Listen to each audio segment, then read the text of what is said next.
It's Emil Guillermo, Emil Amok to you. This is show week, so things are going to be a little sporadic. I've got a show I'm doing in San Francisco at the Solo Fest, the SF Solo Fest. If you want tickets, you can see me live. It's the Playground SF Solo Fest at Potrero Stage, which is at 1695 18th Street in Potrero Hill. You know, January 17th, 7 p.m. January 26th, 8:30 p.m., February 2nd, 8:30 p.m., and February 7th, 2:30 p.m. I know these are all awkward times, all different times, but it's at the playground there, 18th Street, Potrero Stage. It's free where I do my show, 69 Emil Amok or Emil Amok 69. It's the same upside down, right side up. It is about my Trump derangement syndrome. I don't have Trump derangement. I don't think so. I'm normal. I'm normal. Anyway, some people have liked my shows, and there's a QR code. There's me. It's not stand up. It could be a rant. It could be a variation of what I do here in the show. But it's coming January 17th, 7 p.m. live. Now here's the thing: the tickets are free, but with donation. Now, am I asking you for a king's ransom? No, no, a very reasonable donation. Am I asking you for like a $400 million airplane, like the Emir of Qatar, gave to Donald Trump? No, no, no, no, no. I'm. It's a small donation, and it's something I'll share with the playground folks. They help people write plays, one man shows. I love this festival. I did it a couple of years ago. I started touring around the country, different fringe festivals, and this is a good one. And here's the thing: you can see it live in San Francisco, or you can see a video live stream. You can choose to pick the live stream option, and you can see it from wherever you are in the country, the East Coast, West Coast, South Coast, North Coast, anywhere, Central Coast. Just go to playground /sf.org/solofest and then find me, 69 Emil Amok, and then get your tickets however you want them. It's free with donation. And there's the times again: January 27th, 7 p.m., January 26th, 8:30 p.m., February 2nd, 8:30 p.m., and February 7th, 2:30 p.m., a matinee. These are all Pacific Standard Time. So adjust accordingly. If you're in Hawaii, if you're in New York, if you're in Texas, come see the show. I'd love to have you there. It's free by donation, and it's not like the kind of streaming things. They put one camera out there, and you got one camera. It's like, oh, we're looking at a meal through a Ring camera here. No, it's better. 3-camera shoot, 3 cameras. And they told me the other day, it's like we were trying to replicate a studio shoot for theater with like a broadcast setup, 3-camera setup. So check it out. Playground SF Solo Fest. It's you can see it live. You can see, if you want to sit in the front, I'll spin on you. I mean, some people like that. I mean, whatever your kink, right? Playground SF. That's on 1695 18th Street, Potrero Stage, January 17th at 7 p.m., January 26th at 8:30 p.m., February 2nd at 8:30 p.m., and February 7th at 2:30 p.m. You can see me live, 69 Emil Amok, talking about your favorite number, right? 69 is a good number. It's a good number. But you know what? You cannot be number 69 in the NBA. Did you know that? That's not right. That is not right. But you can be 69 at the Potrero Stage Solo Fest here in San Francisco. So I'm opening January 17th. Go get your tickets, please. And like I said, you can go stream it, and it's all free. It is a by donation show. By donation. And there, if you want QR code, there, I'll hold it up for a couple seconds.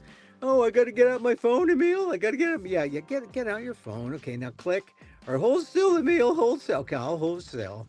All right, there you go. You get all the ticket information there. All right, and I may break out a different shirt. I may not wear the plaid. I may not wear the plaid because it's cold. That's the summer plaid, summer weight plaid. Anyway, come check out the show. Emil Amok, 69 Emil Amok. It's different. If you've seen it before, it is different. It's different than the shows that I've done. Well, somewhat. I mean, everything is new because he keeps doing stuff. He keeps doing stuff. And you got to react. You got to react. I'm a news guy. I mean, you got to react. Like when I did the show last year, did I talk about Venezuela? Not once. Ow. Last year, I talked about Ukraine. I talked about Epstein. This year, I'm talking a little about Epstein. Venezuela, yeah. Minneapolis, yeah. We'll talk about more stuff today. Anyway, check out the show, right? Emil 69, January 17th, 7 p.m. That's the first show, but there's four. January 26th, 8:30 p.m. February 2nd, 8:30 p.m. February 7th, 2:30 p.m. Come see it, please. I mean, it's free by donation. Throw me a bone. Throw me half a bone. We do the show, you pass the hat, we do the show. It's fun. All right. Today we're going to talk about the Globes, the Golden Globes. Nikki Glaser. She's the best. I've seen her live. I've seen her live at 4 o'clock. 4 o'clock in Modesto, California. I've seen her. When, could someone as ribald and as funny as Nikki Glaser at 4 p.m. Yes, she was funny. She was funny. Nikki Glaser's great. And, I don't want to say that she's better than Joe. Well, she did it last year, and she did it after Joe Coy bombed. I love them both. I think Joe Coy, great. Filipino, yes. My brother, he's only, I think, half Filipino. But Joe Coy he's a legend, right? Steven Spielberg loves him. And Steven Spielberg didn't make any money off Joe Coy. So I guess he's just back out on the road. He's good. But, I'm trying to figure out, why did Joe Coy bomb so bad? Well, he didn't have much time. He didn't have as many writers. Did you see there were like 19 writers helping Nikki Glaser, and some of them were the best in the business. Some of them, SNL type writers, and comedians. Ian Bagg was on that list of writers. She had a great set of late night writers on her team, and she killed it. That monologue was the best. In fact, the monologue was probably one of the edgiest places where you'd hear humor, like when she was talking about, hey, for A-list, right? A-list people, or A-lists out there with the most redacted clips, the best editing, Justice Department, great punchlines. And then, of course, the most edgy and maybe the longest punchline when she talked about CBS News winning for best editing. CBS News, America's newest place to CBS News. That's a great line. Nikki Glaser, that was a great line. And you know what? She's on CBS delivering that line because America wants to be insulted by a pretty, leggy blonde in a great dress. That's what this tells me. They do not want to be insulted by a Filipino with no hair. Thank goodness I have hair. But a Filipino with no hair in a nice tux, no, they don't want to be insulted by him. But by a leggy blonde with a nice dress, I mean, Nikki Glaser is a great comic, but her thing is the roast, the roast battle. And she has really risen to fame after that Tom Brady roast, and now she's got the Golden Globes. She was great. Great things for Nikki Glaser. Like I said, she's one of my favorites. So I liked it every time she was on the show. The thing is, she was the edgiest thing on the show. An award show used to be the time that actors and performers can state their case. And I think they've learned that no, you don't do that. You don't make your case by going on the air and pulling a Sachin Littlefeather and attacking any. I mean, at most I heard people say, "Oh, you got to do the right thing, people. We're going to do the right thing." No one said anything. They referred to the situation we're in, but no one really said boo. I mean, not even George Clooney. What did George Clooney? He spoke in French because he's a French citizen now. He had to take his family to France. When George Clooney plays along, what you're seeing on the air is a kind of self-censorship, which is weird, right? I mean, these are the artists. But here's the thing. The artists are choosing to speak through their art. Forget the award shows. The film that won, I have not seen. The film that won for best film, musical or comedy, One Battle After Another.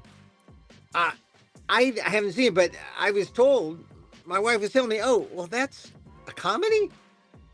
And she's watched most of it. I said, "Did you laugh at any part of it?" And she said, "It's so dark."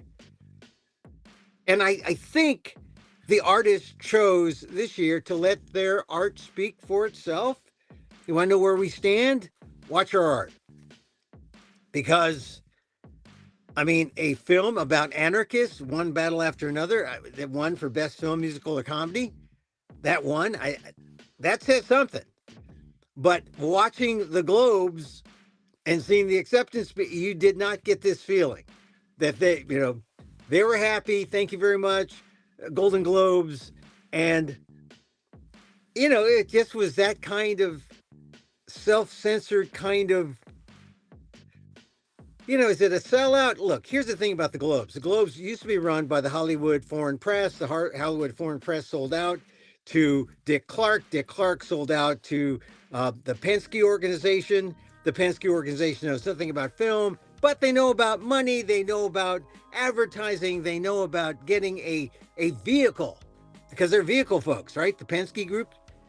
And they chose to get into Hollywood and do the award show thing. And they have this vehicle that they're pumping money into. They're probably not going to make as much as the Hollywood Foreign Press did in its early days, but they're pumping money in. It has this glam look. I'm glad they kept it at the Beverly Hilton, because I have been in that room and I did a show. I did an award show for the ethnic media. Can you believe that? I did an ethnic media award show in that room. And it was great. We were honored the ethnic press, which is far from Hollywood. But we were there back when I was doing New California Media, when I was with those folks. And it was a great memory, a great privilege to be there at that award show and to be in that bill. So I know what that room is really small. It doesn't look it when you're looking at the cameras, but that room is really small. And they're all they're packed in there. And you had a lot of A-list players there who were pretty much just playing along, right? Hey, this is our business. There's something a little cynical, I thought, in terms of the artist. And now here's the thing. One thing that got the Golden Globes in trouble was a lack of diversity. And yesterday there was some diversity. It was it accidental?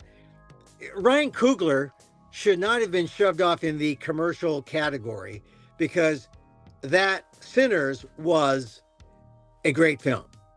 It was a great film. It was a great Hollywood film, but it was a great film from the vision of a real artist. And I mean, so on every level, it deserved to be right up there. But it was also a great movie making experience. So it was good that it was put in the same category as The Wickeds and the F1's. F1, great movie.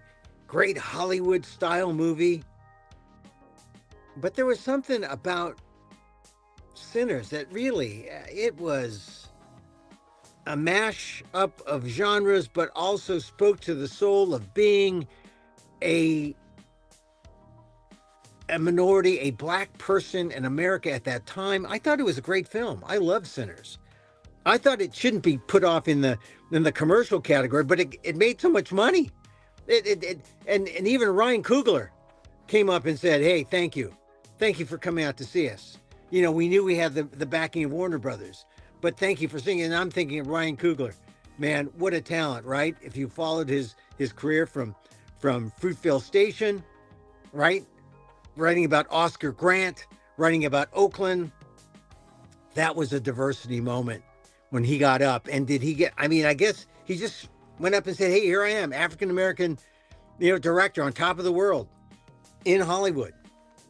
It was a great moment. But if you didn't really know his story about Fruitvale Station, you just think, "Oh, well, he's just some hired hand at Hollywood who just made, several $100 million for the Hollywood studios, and whoopee for him."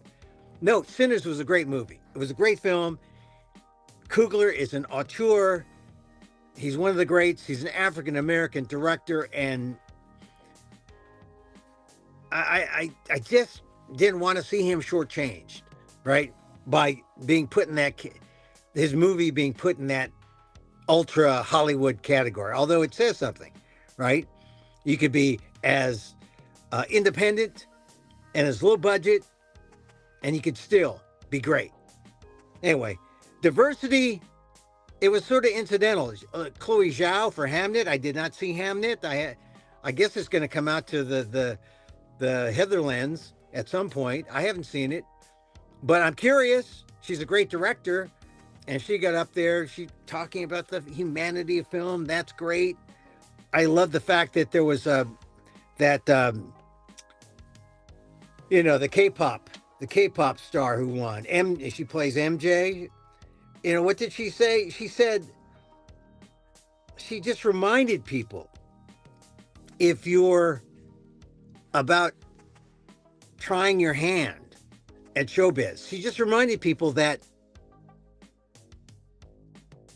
rejection is redirection, right? Don't take rejection as the final thing. It's a redirection of your energies into something. Don't give up was her message. And I thought that was a great sentiment, because if you're in this business, you need to hear people say that. You need to hear people say that to you all the time. She said, this award goes to people who has heard doors closed at them. And that I can say this: rejection is redirection. And so never give up. And it's never too late to shine like you were born to be. I mean, that's a great message. That's why I was watching, right? Because I've got these aspirations at this late stage in my life to do things on stage, to do things, for people, to do things to express myself in the arts.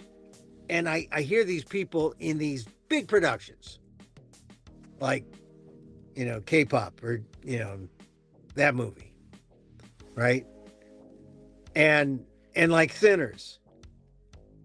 And I say, there's a shot. But at some point you decide, well, what kind of work do you want to do?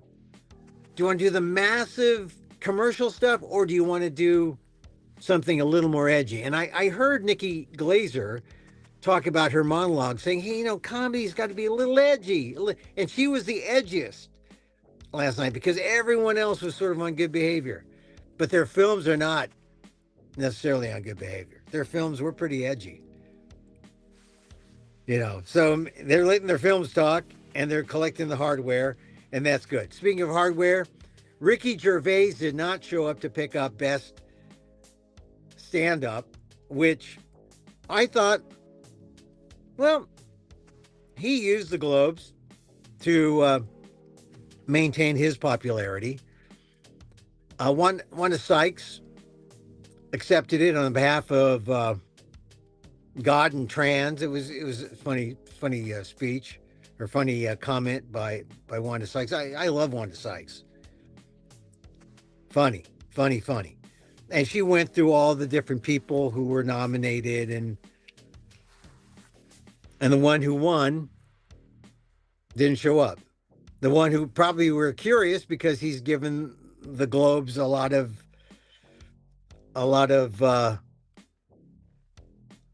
adjective. I mean, what? How do you describe it?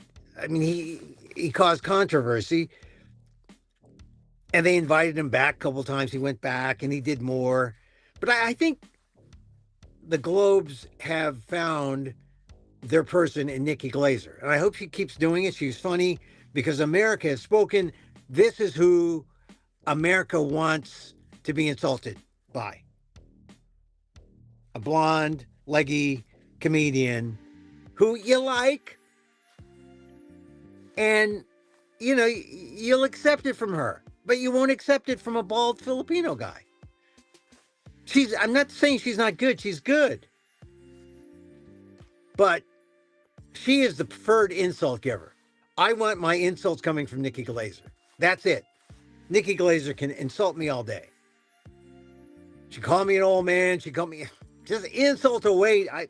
She's gotten my money before. I have paid to see at 4:00 in the afternoon. I paid to see her. So I'm a fan. Nikki Glaser. Okay, now she made merciless fun of podcasts, and so did the winner, right? Amy Poehler said, "Hey, podcasts, they're just phoning it in," and she made fun of NPR as they're phoning it in over there at NPR. No, I think it's something when podcasts get a Golden Globe, and I'm sorry that the podcast I do did not win a Golden Globe. But here's the thing. This is like, remember when we watched, I mean, if you're of a certain age, when cable TV came on because people didn't want to see lousy reception from broadcasts from the airwaves. So cable TV came on and everyone thought, oh, we're going to get these new, interesting, innovative type of programs on cable. And what we got was more sex and more graphic stuff and better reception. But we didn't necessarily get better TV. In fact, we got TV that looked like TV, only better, and with sex. I mean, graphic sex. I mean, Girls. Remember Girls, the series Girls? I mean, was that the first public ass eating we've ever seen on cable? I think that was.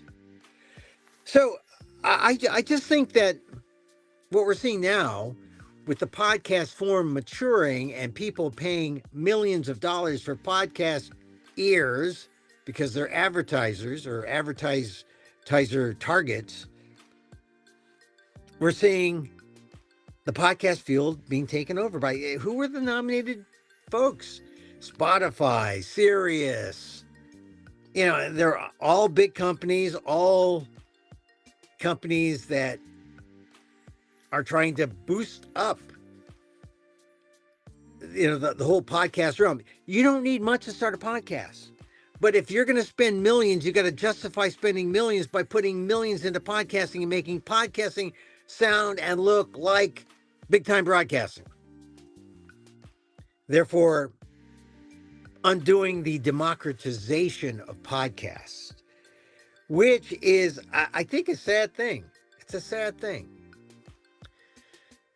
So anyway, it's good that they had a podcast thing, a podcast award. I hope the other people understand that podcasting is a legitimate thing that could be worth awards. But Amy Poehler won for, good hang because of, talks with celebrities. Actually, podcasts are like talk shows. The best of them are like talk shows, which is why talk shows on the air are coming down, on network air, because it seems like so everyday type of thing.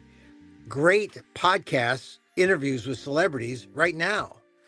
So who knows what will happen? Probably more money, better production values. Anyway, so much for the Golden Globes. I know I love this topic because we look for diversity and we see it. We saw it in like Ryan Coogler, J Lo was a presenter, lots of presenters. We had the K-pop Korean woman, winning an award. We got the K-pop Demon Hunters winning an award. John Chu did not win for Wicked 2, but that he's a great director too. Chloe Zhao talking about Ryan Coogler, that was kind of interesting. Chloe Zhao, we're looking forward to seeing Hamnet when it comes. Let me just say, I just thought it was a good, entertaining show, which is, I guess, the point of why the big corporate Penske group bought it. But it just felt kind of self-censored because no one crossed the line. Not even George Clooney, Julia Roberts. They all played safe. And that's the kind of America we're in. All right, some other things in the news, the real news. This Fed Chairman Powell thing, where Donald Trump is going after Powell. It's really incredible because Donald Trump thinks he can get away with anything. And he says, oh, I don't know anything about it, but he knows something about it. And his sycophants are out there, the Justice Department, trying to sue Powell. But when this happens, it's going to be bad for America. You need an independent Fed. You can't go after the Fed Chair Powell because he doesn't want interest rates to go, he doesn't want to put them down. He doesn't want them lowering them where it's going to hurt the entire economy. And a whole group of former Fed chairs said, look, we need an independent Fed because if you have it all political and done by the president or a president, what happens is, this is something that you would say is good for an emerging market type nation, like a Brazil, India, Russia, emerging markets. And they have inflated currency and their economy is all screwed up. But for a mature country like the United States that believes in the rule of law, this is not the way you do it. But, where is Donald Trump taking us? Taking us back to the 19th century. He's taking us back to where he wants us to be a banana republic, like Venezuela. He wants to be the colonial, imperial head of Venezuela. But isn't it funny when the oil companies got together with Trump, they said, not so sure. We can't make any money on this. He toppled the wrong ruler. He needs a ruler with better oil because the oil in Venezuela is not that great. There's lots of it. This is going to cost more to go in there and take it out. So this is another mess that Donald Trump got us into. This is the thing about Donald Trump. He should learn what the good gurus tell their meditators. Let those thoughts go. Let those thoughts go. You don't have to act on every thought. Oh, I should get Venezuela. Oh, then if I get Venezuela, I should get Cuba. I should get Greenland. I should get them all. No. Let those thoughts go. I wanted to mention a point about diversity, and this is something that comes up because Elon Musk. Did you see what Elon Musk said? It really was kind of funny. It was a tweet that he put out, and 42.5 million people saw it. He said, if white men become a minority, we will be slaughtered. White solidarity is the only way to survive. This is Elon Musk. He's the guy who destroyed our government by cutting 300,000 people, by cutting USAID, by cutting out the soft power muscle of the United States. He just got rid of all that. There are better ways to deal with those cuts, but he just took that chainsaw, and now we know his real feelings. He said, if white men become a minority, we will be slaughtered. White solidarity is the only way to survive. Here's the reason why this is important. Because you look at all the people who he's trying to raise $20 billion for fundraising, and he's going to all these venture capitalists. None of them blinked an eye at that statement. None of them said, oh, that's bad. Racism is becoming commonplace and open, and it's because Musk said this, but it's not just Musk, it's also Donald Trump. Donald Trump, in that 2-hour interview with the New York Times last week, was talking about how, well, white people were hurt by discrimination. White people were hurt by civil rights. White people were hurt. Reverse discrimination. That's what he said. It was almost like the same kind of language that was used to defend 209, Prop 209, the California Civil Rights Initiative, the poorly named because it has nothing to do with civil rights. Had everything to do with reversing civil rights gains. But this is what turning Martin Luther King on its head and using Martin Luther King's rhetoric to foster racism. That was a start. That was in 95, 96. California passed Prop 209, and we haven't had affirmative action, at least within the state. Schools, employment. But there have been a number of times that people have tried to undo it, and they failed. This is the thing. You can't undo these things once they happen. You normalize racism, and when you have Musk tweeting out what he did, if white men become a minority, we will be slaughtered. White solidarity is the only way to survive. White solidarity, that's a nice way to say white supremacy. That tweet was seen by 42.5 million people. That's the norm. And you have it backed up by President Trump. President Trump believes that. That's the world we're in. We are going back to the 19th century. That was clear, right? Tariffs, going back to imperialism, going back to really racist and oppressive quotas on immigration. 19th century. Reversal of birthright citizenship.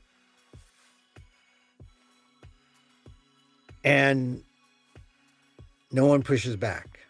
No one says a thing. That's the world we're in. So Martin Luther King Day is coming up next Monday.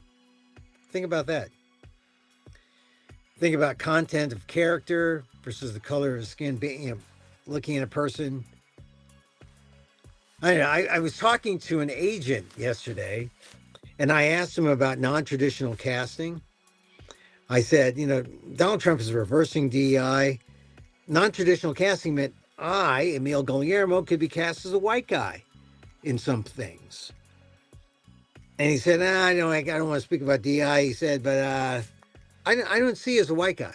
I see you maybe as an Asian lawyer, maybe a Latino.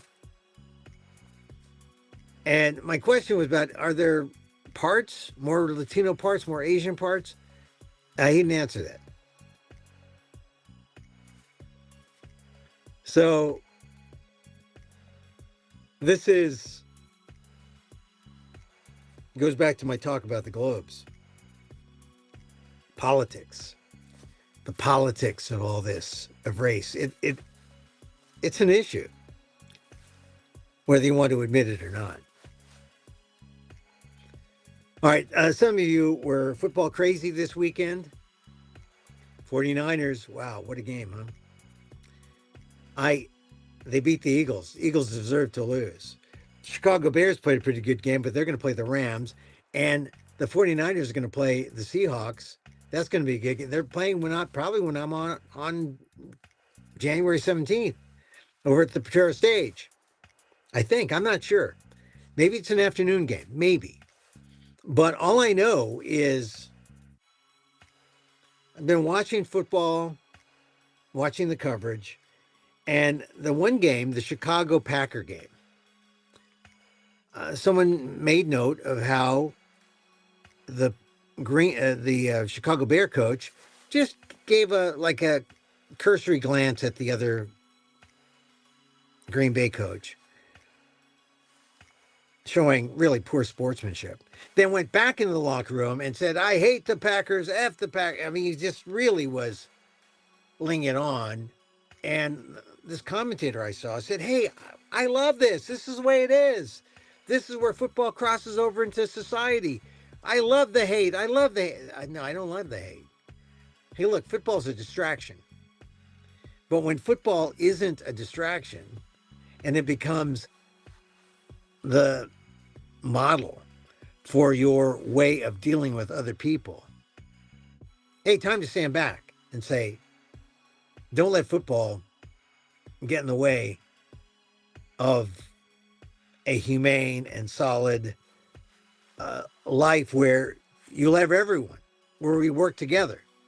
I mean, this guy was promoting the idea that hate was good. Hate is not good. What happened to sportsmanship? Look, I'm not clutching my pearls. In fact, I'd take my pearls and wrap them across the chest.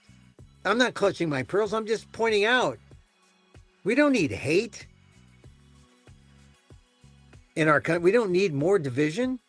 Football's a distraction. Football shouldn't be the fuel to get people all riled up.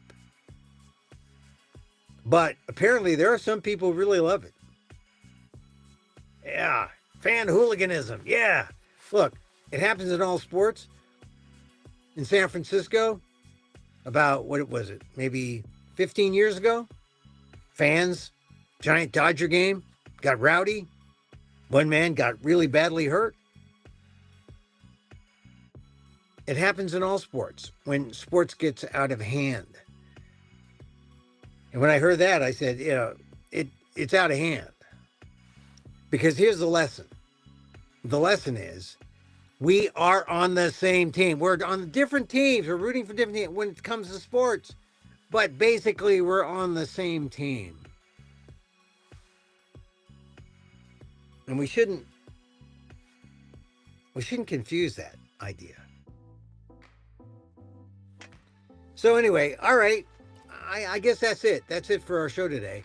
I wanted to come on and just say one more time, Emil Amok, Playground SF, 1695 18th Street, San Francisco, the Potrero Stage, January 17th, 7 p.m., January 26th, 8:30 p.m., February 2nd, 8:30 p.m., February 7th, 2:30 p.m., 69 Emil Amok. The Real Journalist Stands Up. I talk about my Trump derangement syndrome. Is it Trump derangement syndrome? No, it's not. We're on the same team, remember? No, it's not Trump derangement syndrome. Hey, go to playgroundsf.org or playgroundsf.org/solofest. Throw that hyphen in there. And there's the QR code in case you want that. But it's a good show. I've done it throughout Canada, and I refined it and revised it and updated it. So with new stuff, I talk about new stuff. 69 Emil Amok. Catch it January 17th. Here's the thing. It's free with donation. And you can see it live. So you can sit in front and I can spit out into the crowd. Or you can stream it from home. So donate, stream, see it live. Go to playground-sf.org and get your tickets. It's on the screen as well. All right. We end with a little loving kindness. We always end with a little loving kindness because it's the way. And so, as I wish for me, I wish for you. May you be safe. May you be happy. May you be healthy. And may you live with ease. Emil Guillermo here. Till next time, mahal